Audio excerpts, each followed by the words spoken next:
Swastiastu. Selamat pagi anak-anak ya. Bagaimana kabar kalian hari ini? Semoga selalu dalam keadaan yang sehat ya. Sebelum kita memulai kegiatan pembelajaran hari ini, seperti biasa, kita mengawali dengan doa terlebih dahulu. Ya, Ibu minta Adis ya untuk memimpin doa teman-temannya sebelum kegiatan pembelajaran dimulai hari ini. Sebelum kita memulai kegiatan pembelajaran pagi ini, mari kita berdoa menurut agama dan kepercayaan masing-masing. Berdoa dimulai. Berdoa selesai.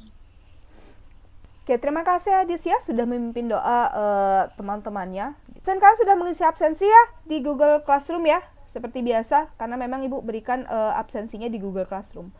Ibu harapkan kalian tidak bosan-bosannya belajar sejarah. Gitu. Dengan belajar sejarah, Ibu harapkan kalian bisa menilai atau melihat sebuah permasalahan atau peristiwa itu dari segala perspektif.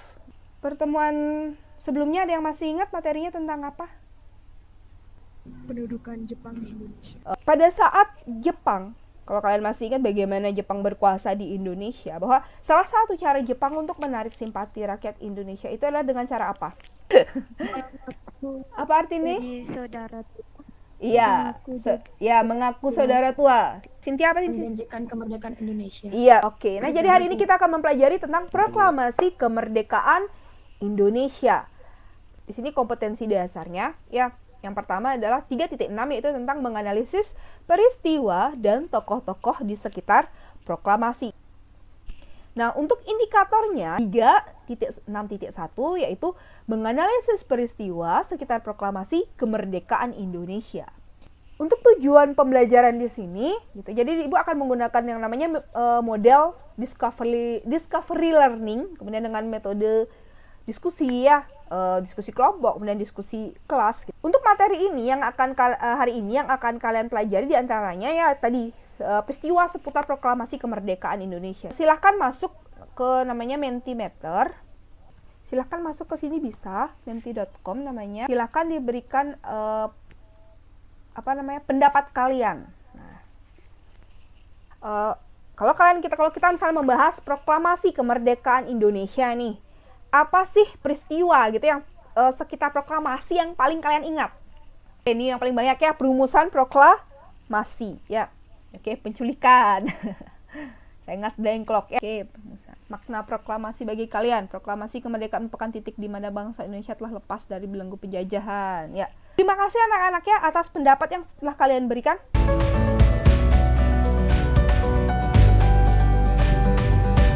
Ibu akan memberikan kalian sebuah tayangan video gitu. Jadi silakan nanti dicermati, ditonton. Nah, silakan gali.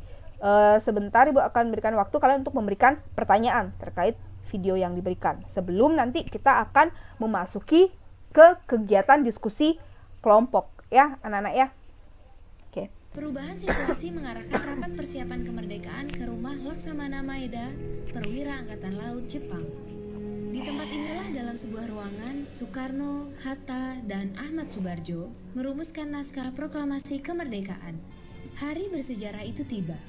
Soekarno membacakan naskah proklamasi kemerdekaan Indonesia ke banyak orang di rumahnya, di Jalan Pegangsaan Timur nomor 56 Jakarta. Nah, jadi tadi video yang tadi kalian tonton itu dari channel Historia ID. Bahwa untuk kegiatan pembelajaran kita hari ini, untuk sumber belajar kalian gitu ya, Ibu di Google Classroom sudah membagikan buku paket juga. Bahwa kalian juga dapat menggunakan artikel-artikel yang ada di internet, misalnya seperti Tirto ya, tirto.id, kemudian kompas.com gitu. izin bertanya Bu, Oke, Intan silahkan. mengapa setelah peristiwa proklamasi kemerdekaan itu pengaruh Jepang itu masih ada di Indonesia Bu? Apa yang menyebabkan hal tersebut terjadi? Jadi saya mau bertanya sedikit Bu, bagaimana jika saya rekonstruksi lagi cerita yang tadi, gimana jika tidak ada peristiwa Rengas Dengklok? Tadi kan ada janji Koiso itu Bu, ada nggak tokoh atau kelompok yang tidak antusias dengan janji Koisonya ini. Terima kasih. Oke, terima kasih Artini atas pertanyaannya, bagus sekali. Sebentar kita bahas lebih lanjut. Yang lain bisa sambil cari jawabannya, Ibu menjelaskan dulu. Jadi pertama yang akan kita pelajari adalah peristiwa sekitar proklamasi. Nah, di sini adalah peristiwa-peristiwa, kalau kalian lihat gambaran atau kronologi. Ya, kronologis atau urutan waktu terjadinya peristiwa sekitar proklamasi. Akhirnya dilaksanakanlah proklamasi kemerdekaan Indonesia berdasar dengan naskah proklamasi yang sudah diketik sebelumnya. Itu dilaksanakan pada tanggal 17 Agustus 1945. Untuk penyebaran berita proklamasi, ada beberapa media yang kemudian dimanfaatkan. Nah, seperti yang tadi sudah dijelaskan juga ya di video, pertama ada radio. Ya. Pengaruh Jepang di Indonesia. Mengapa bisa masih ada pengaruh Jepang di Indonesia pasca kemerdekaan? Siapa bisa jawab? Menurut saya Jepang masih menanamkan pengaruhnya di Indonesia setelah Indonesia merdeka karena Jepang masih merasa ada kekuasaan di Indonesia. Kemudian pertanyaan dari Artini, apakah ada tokoh-tokoh orang Indonesia ini yang katakanlah tidak menerima gitu ya terhadap janji Koiso atau tidak percaya gitu ya Artini ya? Menurut pendapat saya, ada orang-orang yang tidak mempercayai janji kemerdekaan Jepang itu karena memang sejak awal kedatangan Jepang, seperti pergerakan bawah tanah itu memang kontra dengan Jepang. Nah, sekarang silakan kalian masuk ke breakout room yang sudah Ibu berikan linknya di chat. Ya. Udah ada nyobanya di jawaban? Yang itu tuh kan yang tentang Rengas Dengklok tuh kan? Udah. Dan gini, menurutku itu udah bener. Kok aku nggak dapat yang kayak bilang dari hotel-hotel tuh ya? Tadi ada di videonya dulu. Terus di modul tuh ada kok juga. Pokoknya tuh intinya dia tuh setelah pulang dari Setelah Rengas Dengklok tuh langsung dia mau ngerumusin proklamasi. Andina, kalau misalnya mau baca jawaban nanti, aku baca yang dirubah, mau baca alasannya ya kalau mau. Iya. Oke. Benar gak alasannya tuh? Kayak apa namanya? Karena Soekarno itu nggak memperhatikan gininya tata bahasanya itu. Dari yang aku baca juga sama, karena ejaannya ada beberapa yang salah. Pada intinya jawabannya tuh kan cuman gini tuh kan, yang dari lewat media cetak gitu-gitu kan, sama radio itu aja kan. Media penyebarannya itu kan satu dari radio sudah pasti, terus habis itu dari surat kabar. Ya secara umum itu surat kabar disebarin kemana-mana kan. Terus habis itu yang ketiga itu naskah proklamasi itu ditulis di gerbong kereta. Silakan sekarang kita ke main room ya, oke? Terima kasih. Terima kasih Bu. Sekarang kita akan melakukan, jadi Ibu akan minta kalian untuk mempresentasikan ya hasil diskusi kalian bersama kelompok. Silakan Adis. Menurut kami, tindakan yang dilakukan golongan muda untuk mengamankan Soekarno-Hatta di Rengas Dengklok sudah sangat tepat, meskipun di lain sisi itu juga sangat beresiko. Tadi di presentasi itu dikatakan mengapa peristiwa Rengas Dengklok itu dikatakan peristiwa yang sudah tepat sih, maksudnya. Jadi menurut saya golongan muda ini takut jika PPKI ini malah menjadi bumerang buat mereka. Oke, kita lanjut ke kelompok 2. Jadi gambar yang udah ada untuk diskusin tadi itu merupakan gambar dari kediaman Laksmana Maeda, di mana rumah Laksmana Maeda itu menjadi saksi bisu untuk perumusan naskah proklamasi. Silakan siapa yang mau memberi tanggapan atau memberi pertanyaan? Terima kasih atas kesempatannya. Saya ingin bertanya, apakah tentara Jepang atau petinggi Jepang lainnya menyadari atau berusaha menggagalkan pergerakan Indonesia yang terjadi di kediaman Laksmana Maeda? Terima kasih. Mohon izin menjawab. Oke, Intan. Silakan Intan. Menurut saya, pihak Jepang itu tidak berusaha mengagalkan proses perumusan naskah proklamasi. Itulah yang menjadi alasan kenapa Soekarno-Hatta dan Ahmad Subarjo itu menyetujui melakukan proses perumusan naskah proklamasi di Rumah Laksamana Maeda. Silakan Mutiara untuk menyampaikan hasil diskusinya. Jadi ada 5 perbedaan di antara dua naskah tersebut. Yang pertama, hal-hal diganti menjadi hal strip hal. Lalu yang kedua ada tempo diganti menjadi tempo. Jadi sekarang silakan kelompok 4 Ibu minta Indra untuk presentasi. Silakan, Ra. Media penyebaran yang paling efektif pada saat itu diantaranya adalah surat kabar, kemudian radio, kemudian menurut satu artikel pada saat itu ada yang menulis naskah proklamasi di gerbong kereta agar berita tersebut sampai ke pelosok, kemudian ada perwakilan dari masing-masing daerah. Izin bertanya, Bu. Oh ya, Intan, silakan. Ya, Intan nggak apa-apa. Yuk, silakan.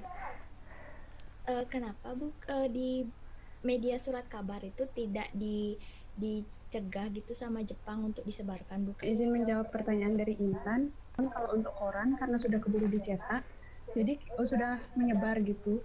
Jadi yang tanya sedikit, apakah ada daerah yang waktu itu, bukan waktu itu pada masa-masa sebelumnya sampai tidak mengetahui adanya terjadi peristiwa proklamasi? Setahu saya ada artikel dulu saya pernah baca kalau ada satu daerah yang bahkan sampai tahun 2000-an atau ibaratnya tahun kita sudah memakai internet, media internet dan lainnya, itu tuh mereka belum mengetahui baru mengetahui kalau Indonesia tuh sudah merdeka dari lama. Tepuk tangan untuk kelompok 4. Terima kasih ya sudah presentasi hari ini.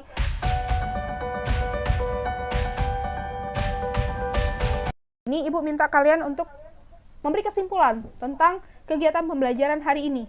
Oke, kesimpulan yang kita dapat pada kegiatan hari ini adalah tentang bagaimana jalannya Indonesia sebelum merdeka, dimulai dari penculikan Soekarno dan Hatta ke Rengas Dengklok, kemudian dibebaskannya Soekarno dan Hatta dari Rengas Dengklok, dan kemudian perumusan proklamasi di Rumah Laksamana Maeda sampai kemudian kepada proklamasi di Rumah IR Soekarno. Ibu minta kalian juga memberikan refleksi mengenai kegiatan hari ini. Menurut saya pembelajaran hari ini sudah berjalan dengan baik dan diskusinya juga sudah berjalan dengan baik karena beberapa teman sudah bertanya dan menjawab. Ya, oke. Terima kasih Andina ya atas masukannya. Jadi Ibu ingin memberikan kalian penugasan. Jadi Ibu ingin kalian merekonstruksi ya peristiwa proklamasi kemerdekaan Indonesia dengan menyajikan atau membuat sebuah video storytelling. Ya, jadi storytelling kalian buat tentang peristiwa sekitar proklamasi dan kemudian kalian unggah di YouTube.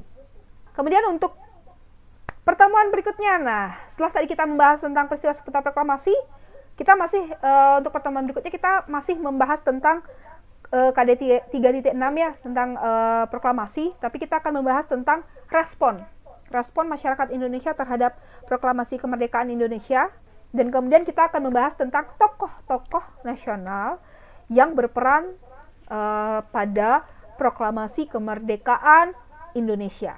Mari kita apresiasi diri ya dengan bertepuk tangan. Jadi untuk memberikan semangat untuk kalian. Silakan bertepuk tangan untuk diri kalian sendiri. Untuk kita semua ya, untuk kita hari ini. Karena tadi kita buka dengan doa, sekarang kita tutup dengan doa. Sebelum kita mengakhiri kegiatan pada hari ini, mari kita berdoa menurut agama dan kepercayaan masing-masing. Berdoa dimulai. Berdoa selesai. Oke, ya.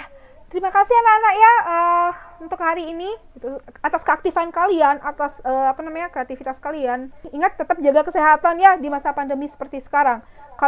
Kalau kalian keluar, ingat gunakan masker. Datang dari manapun cuci tangan. Oke, karena tadi Ibu buka dengan tangan jali umat, Ibu tutup kegiatan hari ini dengan Parama Santi. Om Santi Santi Santi Om. Santi Santi Santi.